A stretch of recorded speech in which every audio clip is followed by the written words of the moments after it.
Oi, pessoal, tudo bem? Se você não me conhece, meu nome é Paulo Cuevas.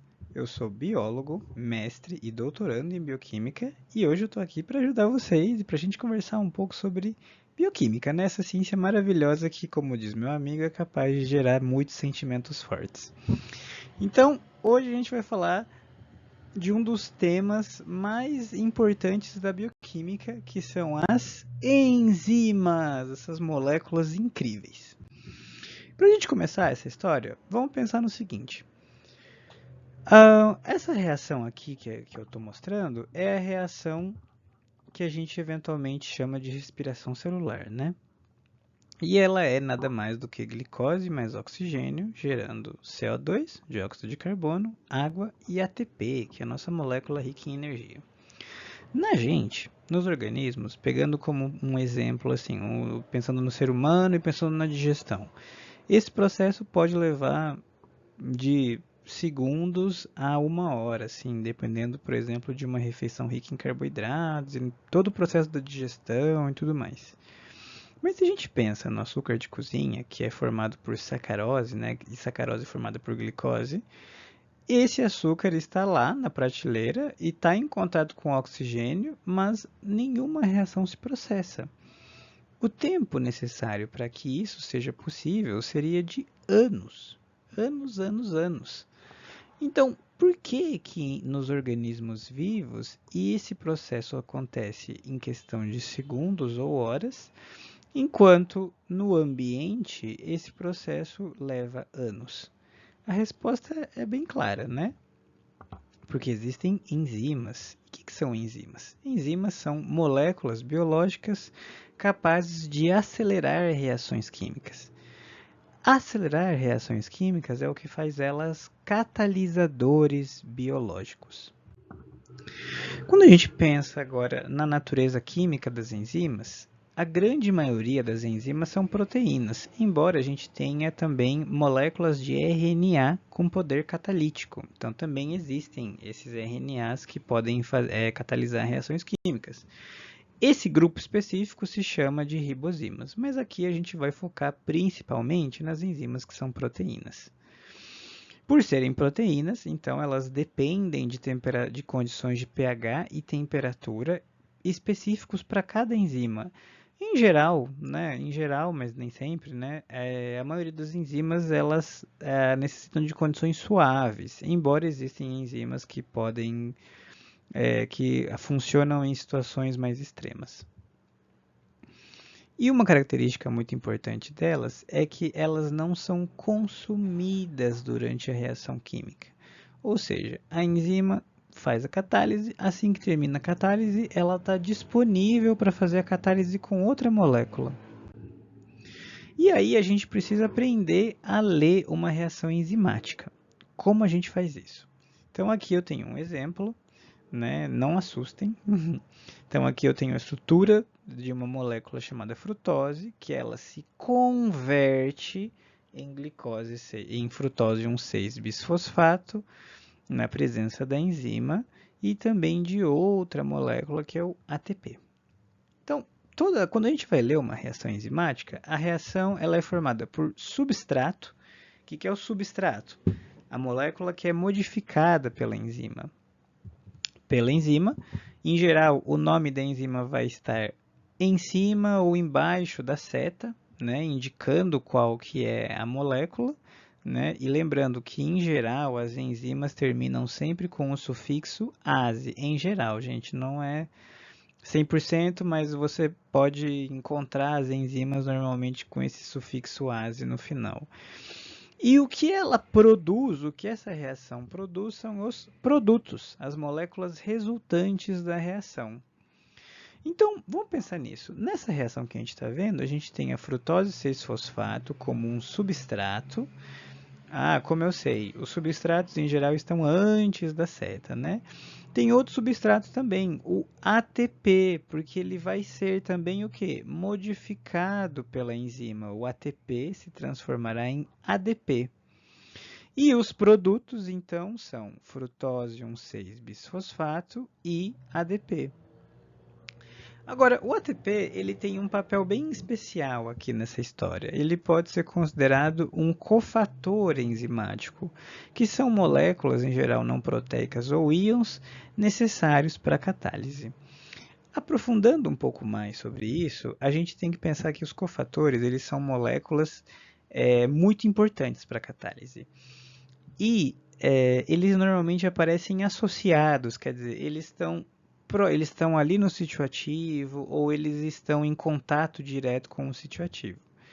A gente pode classificar os cofatores em dois: os íons metálicos, e aí podem ser ferro, cobre, magnésio, zinco, e vão estar no sítio ativo. Por exemplo, no caso da DNA polimerase, uma enzima que participa da formação da estrutura do DNA, no sítio ativo, os íons de magnésio vão estar lá, e os íons de magnésio são necessários para que a reação enzimática aconteça. Sem eles, por exemplo, os grupos fosfatos dos desoxirribonucleotídeos que vão ser incorporados à cadeia de DNA não se estabilizam dentro da enzima e eles não conseguem ser adicionados. Portanto, eles são extremamente necessários. E essa é uma das funções do magnésio, por exemplo, que justifica a ideia de tomar magnésio, né? Ou porque às vezes a pessoa sem magnésio se sente para baixo. Tem essa história, né? Essa é uma das, né? Existem outras que a gente não vai entrar. Mas o magnésio, então, é um exemplo de um íon metálico que participa de várias reações, não só dessa, né? Aqui no exemplo do slide anterior também tinha colocado isso. E outro exemplo são as coenzimas. E atenção que elas são muito importantes, né? As coenzimas são moléculas orgânicas ou metal-orgânicas, né? Que elas são fortemente associadas à estrutura da enzima e o que elas fazem é transportar grupos, ou grupos como, por exemplo, amino, grupos cadeias de hidrocarboneto, transportar carbono, né? Ou elas transportam também elétrons, dos quais as mais famosas, né? Acho que todo mundo deve ter ouvido falar num curso de biologia básico, que é o NAD+, e o FAD, né? Que são coenzimas que aparecem muito no metabolismo, mas também existem outras, né? Como a CoA, a biotina, a tiamina. Inclusive, alguns livros, né, consideram que o ATP também é uma coenzima que transporta grupos fosfato e, portanto, ele também tem esse papel. E se a gente for observar as coenzimas, todas elas são derivadas das vitaminas do complexo B. Então, essa é o complexo B, né, as vitaminas do complexo B são precursores das coenzimas do metabolismo. Legal? Agora, pensando um pouco na classificação, as enzimas elas podem ser classificadas em 7 grupos de acordo com as funções, perdão. As enzimas podem ser classificadas em 7 grupos de acordo com as reações que elas catalisam. Aqui eu não vou ficar explicando porque, né, detalhes, mas 3 grupos que são muito importantes no estudo da bioquímica são as oxidorredutases, que catalisam as reações de oxidorredução. O que é uma oxidorredução? Transferência de elétrons. Então, uma molécula que oxida é aquela que perde seus elétrons, e uma molécula que reduz é aquela que ganha elétrons, né? Sim? Transferases são enzimas que fazem transferência de grupos químicos. Então, a gente vai ver muitas transferências de fosfatos realizadas por quinases, transferência de grupos amino realizadas por aminotransferases e por aí vai. E as hidrolases, que a gente conhece bastante, na verdade, que são as enzimas que catalisam reação de hidrólise. Então, as fosfatases, as glicosidases, as proteases, as lipases, DNases, todas essas, as da digestão, por exemplo, são todas hidrolases. Elas rompem ligações químicas utilizando a água. Agora, a grande pergunta que acho que tem que ser respondida hoje, né, nesse vídeo, é como as enzimas aceleram a velocidade da reação. A enzima não é mágica, gente, é química. Então, química não, bioquímica. Então, para a gente pensar, entender um pouco sobre como ocorre a catálise, a gente tem que recorrer a conceitos um pouco de termodinâmica e eu vou tentar ser o mais simples possível para a gente conseguir fazer essa discussão. Então, primeira coisa, toda a molécula possui energia, uma energia própria. Da onde vem essa energia? Das ligações químicas, da forma como ela é arranjada. Tudo isso gera uma energia.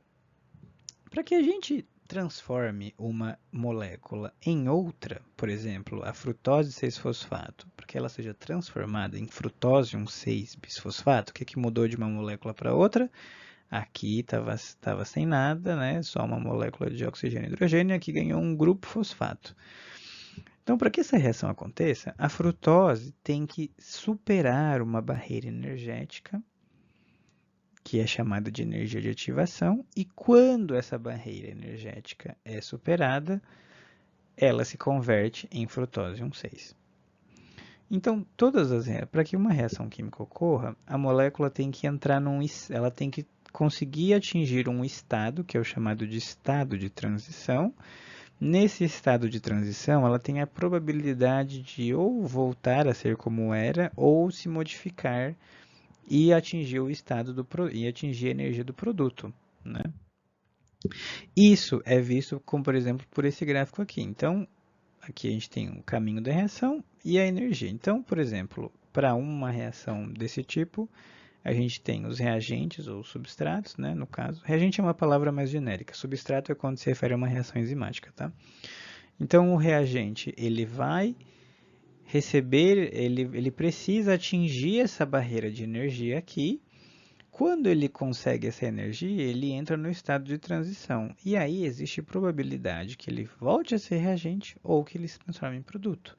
Isso vai depender de como a reação vai se processar. Então, o que as enzimas fazem?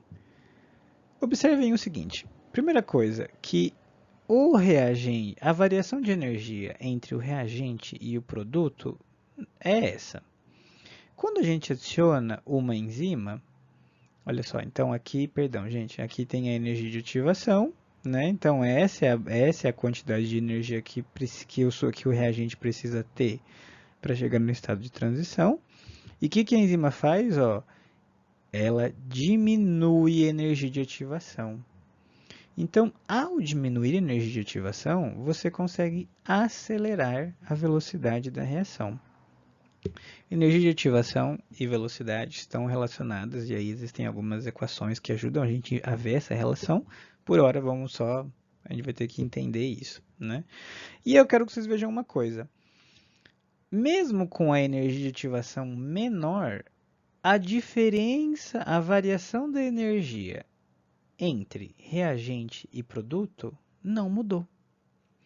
Isso nos leva a entender algumas coisas sobre as enzimas, que elas não alteram a variação entre substrato e produto, e, portanto, elas não alteram a termodinâmica da reação. O substrato e o produto não deixou de ter a mesma energia, eles não deixaram de ter a energia que eles tinham antes da reação sem enzima. O que ocorreu foi a diminuição da energia de ativação. Se a gente agora se lembra desta equação aqui, que diz que a variação da energia ela é igual a menos o produto, né, da constante dos gases, da temperatura e do logaritmo neperiano da constante de equilíbrio daquela determinada reação, a gente observa que existe uma relação direta entre variação de energia e equilíbrio químico. Então, se a variação da energia não é alterada, o equilíbrio químico também não é. Então, as enzimas não alteram o equilíbrio químico. Elas, na verdade, ajudam a alcançar o equilíbrio químico de talvez uma forma mais eficiente, né?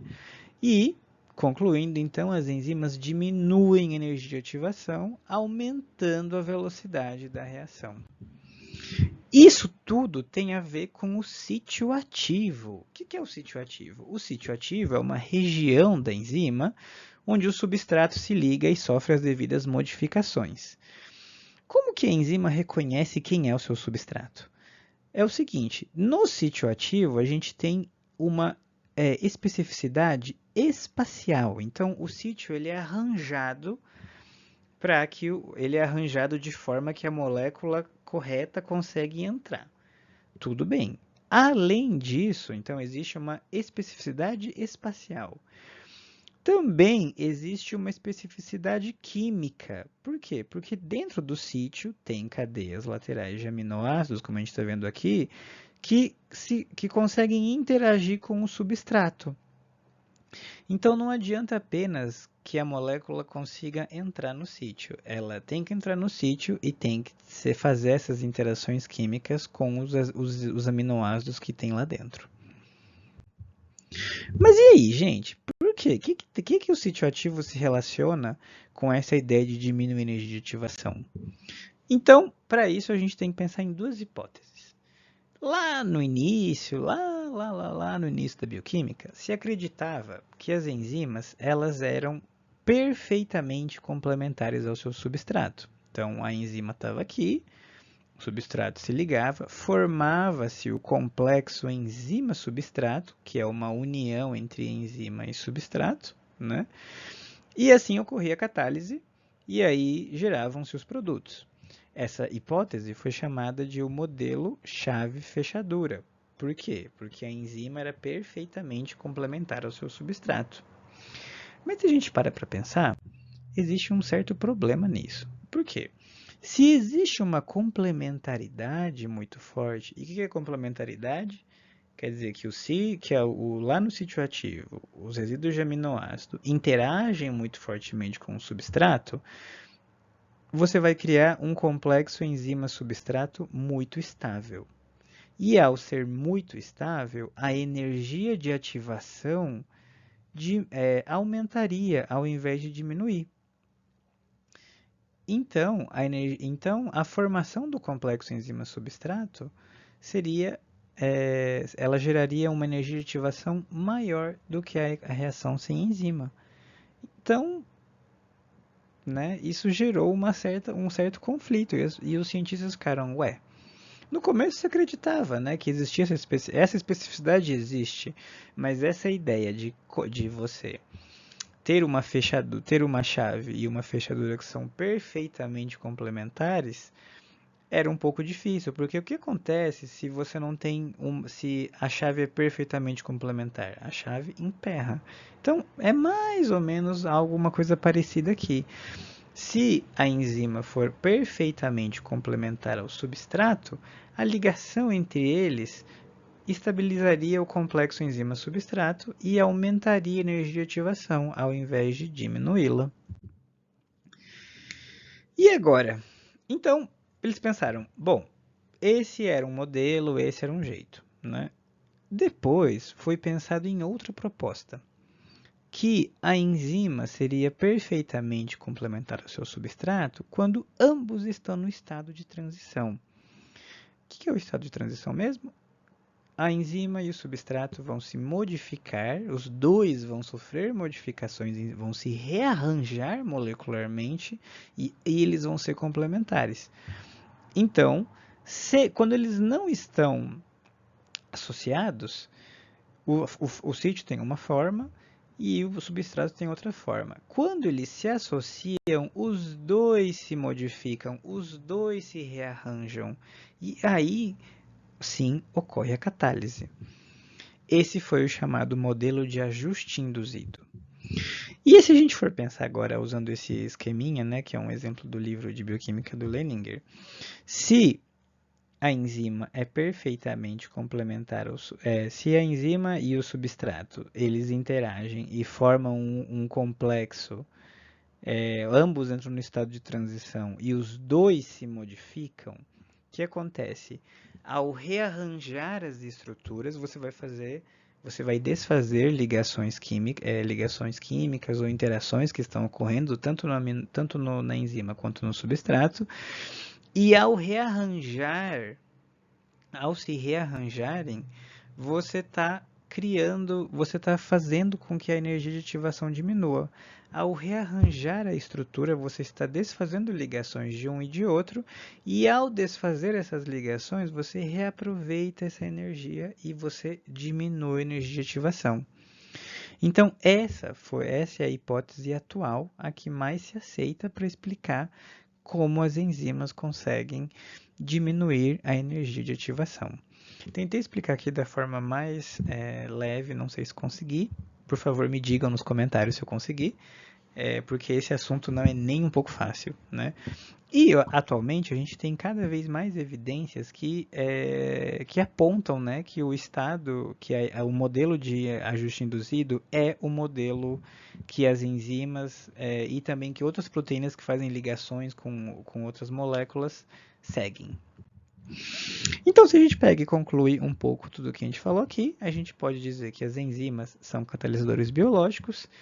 Na sua estrutura, são proteínas, a grande maioria, né? E, portanto, dependem de condições de pH e temperatura próprias. Quando a gente vai ler uma reação enzimática, a gente tem substrato, enzima e cofatores. E isso tudo gerando os produtos, né? E as enzimas, então, como elas são catalisadores biológicos, elas aceleram as velocidades das reações químicas, diminuem a energia de ativação. E isso se dá como? A partir do sítio ativo, né? O sítio ativo tem uma alta especificidade, tanto especificidade química quanto especificidade espacial. E tudo isso permite a formação do complexo enzima-substrato, né? E a gente viu que quando o complexo enzima-substrato se forma, tanto a enzima quanto o substrato sofrem modificações. E a partir dessas modificações é que a gente consegue reduzir a energia de ativação e aumentar a velocidade da reação química. Gostaram? Essa foi uma aula muito rápida e antes de eu terminar, queria pedir para vocês darem um joinha, dar o like, deixe nos comentários se ficou alguma dúvida, deixe nos comentários se você gostou, se você não gostou, se eu fui claro, o que eu posso melhorar, que vai ser um prazer escutar, ouvir vocês. E lembrando, gente, essa aula é uma introdução. Ela não substitui seu estudo e nem a aula do seu professor. E, então, qualquer coisa, é só escrever nos comentários. Se a gente não se vê mais hoje, a gente se vê aqui no Bioquimicamente. Tchau!